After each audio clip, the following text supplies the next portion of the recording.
In this video, I will show you how to install Node.js using NVM on Ubuntu so you can use newer LTS releases and switch versions without touching system packages.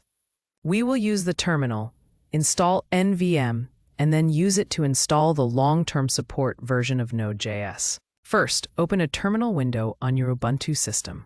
You can use the desktop menu or a keyboard shortcut.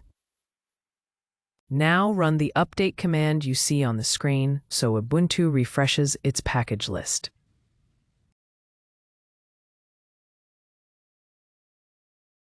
Next, install curl and the build tools using the command shown. These tools help download and build software. When the installation finishes, we are ready to install NVM, the Node version manager. Run the NVM install script that you see on the screen. This downloads and sets up NVM in your home folder. When the script is done, reload your shell using the command on screen so your terminal can find NVM. Now check that NVM is installed by running its version command. You should see a version number in the output. With NVM ready, install the long-term support version of Node.js using the LTS command shown on screen. This step may take a little while.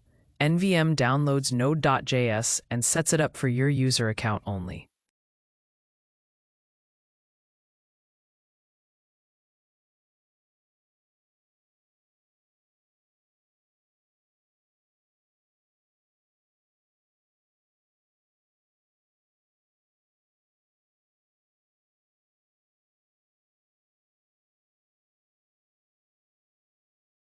After the installation finishes, set this LTS version as your default Node.js using the commands on screen.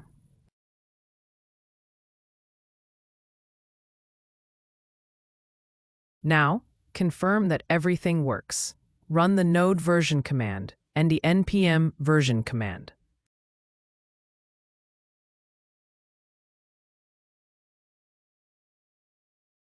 If you see version numbers for both Node and NPM, your Ubuntu system is now running Node.js through NVM. That is it. You have installed Node.js with NVM on Ubuntu, using a flexible and upgrade-friendly approach.